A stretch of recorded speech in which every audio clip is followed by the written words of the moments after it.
اتجوزت مريض نفسي، وكمان العلاقة اللي ربنا حللها لينا ممنوعة، وكل شيء ممنوع. اعتبروني اختكم في الله. انا بجد مقهورة من جوايا وبتعذب، فياريت حد يحكم بالحق وبالعدل، وياريت محدش يهني او يقلل مني. نبدأ بسم الله، لان دي قصة حقيقية من واقع الحياة، ونقول بسم الله والحمد لله والصلاة والسلام على رسول الله صلى الله عليه وسلم. بتحكي وبتقول: اعتبروني اختكم، وياريت تريحوا قلبي بكلمتين، لان قلبي موجوع قوي قوي. انا متجوزة من 2 سنين، بعشق الارض اللي جوزي بيمشي عليها، وهو كمان الصراحة بيحبني وبيموت فيا وبيعشقني. حبيبي عنده 41 سنة، وانا 28 سنة. اتعرفت عليه في الشغل لان كنا بنشتغل مع بعض، وحبيته اكتر من نفسي، وحسيت هو منه هو كمان نفس التبادل بتاع الحب، بس ما كانش قادر يتقدم لي، وكنت دايما على طول شايفاه حزين وتعبان ومرهق. وكلنا كنا عارفين انه متجوز ومطلق من 10 سنين، ومن بعدها مفكرش في الجواز نهائي، وما نعرفش اي سبب، وما بيقدرش يحكي ولا يفضفض لأي حد. المهم، عرف من حد من زمايلنا مشاعر ناحيته، وده شجعه انه يفتحني، وانا طبعا وافقت وفرحت جدا جدا جدا ان هو قرر ان هو يفتحني ويقول لي: انا فعلا انا كمان بحبك.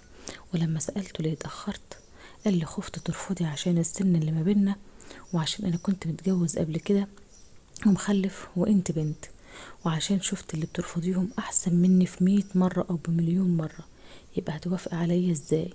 قلت له: انت عندي بالدنيا كلها، ومش هقدر استغنى عنك، وانا بحبك حب العمر كله. وفعلا اتقدم لي. بابا كان في الاول معترض، اقنعت بابا ووافقت عليه، وبابا كمان وافق عليه واتخطبنا. بعد ما اتجوزته على طول اكتشفت ان هو مريض نفسي بمرض كبير قوي، وما قاليش. والدكتور اللي كان بيعالجه ده شخص قريبه، اتواصل معايا برضو عشان يخلص ذمته قدام ربنا، فهمني ظروفه علشان اعرف اتعامل معاه، وانه مخبى عليا علشان خايف اسيبه، لانه اكتر من مرة حاول ينتحر. مرة لما عرف بالغلط اني هتخطب لواحد تاني غيره، وان المرض ده جاله بسبب العنف الجسدي اللي كان بيتعرض له من صغره. لان الحكاية ان جوزي ده كان يتيم الام، وبعدين مرات ابوه ورته العنف اللي في الدنيا كله وذلته، وبقت تضربه ضرب عنيف جدا جدا جدا. بعد مرات ابوه راح لمرات عمه عشان كان يتيم، وعلى طول كان بينام جعان وبردان، وعاش طفولة سيئة جدا جدا. ولما كبر وافتكر انه خلاص هيفرح بمراته، كانت متجوزاه وهي بتحب حد تاني، بهدلته وما كانتش بتخليه يقرب لها، وافترت عليه، واهله كلهم صدقوها وكذبوه هو، لحد ما هو يا عيني اتجنن ودخل مصحة نفسية من القهر اللي شافه في حياته. والمرض ده بدأ يظهر عليه، بس خف لما عرفني وحبني على كلام الدكتور، وانا حبيته اكتر واتمسكت بيه اكتر واكتر. لما عرفت ظروفه طلب مني اغير لبسي، غيرته عشانه. طلب مني اسيب الشغل من غيرته عليا وحبه ليا، انا سبت الشغل عشان يعيش هو كمان مرتاح، وعشان اشوفه وارضيه، واشوف ان هو مرتاح بعد كل اللي حصل له في الحياة ده. بعدها حصل مشاكل صحية عنده، ومع التحاليل عرف ان هو صعب يخلف.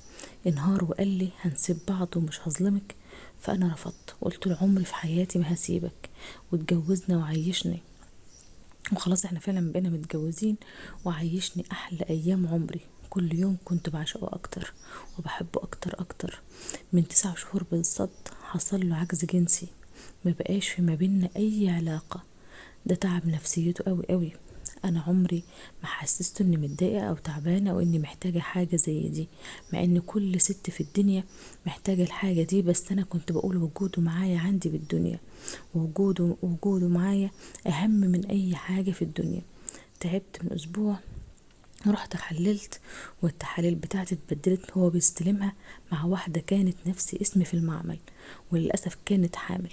جه البيت وهو عينيه مليانة شرارة، أول مرة أشوفه بالطريقة دي وأشوفه بالعنف ده.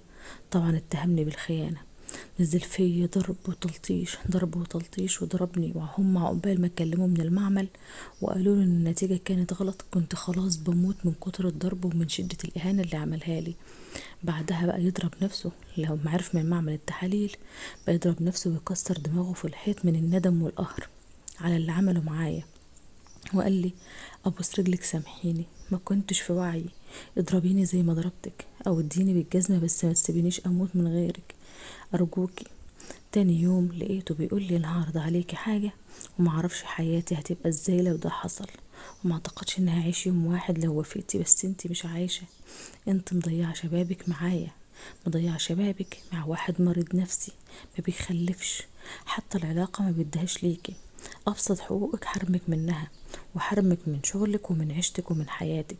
لو عايزة تسيبيني محدش هيلومك، سيبيني وعيشي حياتك.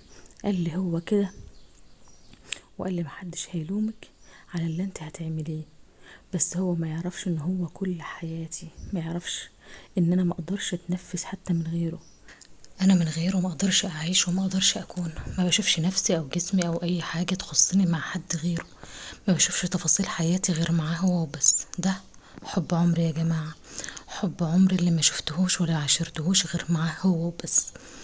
فاللي انا طالباه منكم ان انتوا تقولوا لي: هو انا كده ظالمه نفسي، ظالمه حياتي معاه؟ هو اكبر مني في السن بكتير، يعني انا 28 وهو 41 سنه، هو كمان ما بيخلفش، وكمان ما فيش علاقه كمان جنسيه نهائي، وكمان مريض نفسي، بس قلبي مش عارفه كانه تحت رجليه. فانا كده ظالمه نفسي. انا عايزاكم تقولوا لي كلمه تريحني، لان ما باجي افكر في المستقبل بجد بترعب، بفكر بقول لا قدر الله لو جراله حاجه في اي يوم من الايام، وانا هفضل كده في الدنيا من غير سند، من غير ونيس، من غير طفل، من غير ما اكون ام. انا بفكر في المستقبل بترعب وبخاف على نفسي اني ما اكدبش عليكم، بس في نفس الوقت حاسه ان انا مش قادره اشوف نفسي مع حد تاني غيره، مش قادره اكون مع حد تاني غيره، وخايفه كمان من كتر حبه فيا ان هو يموت او يحصل له حاجه وافضل شايله ذنبه طول العمر. دلوني وقولولي اعمل ايه في اللي انا فيه.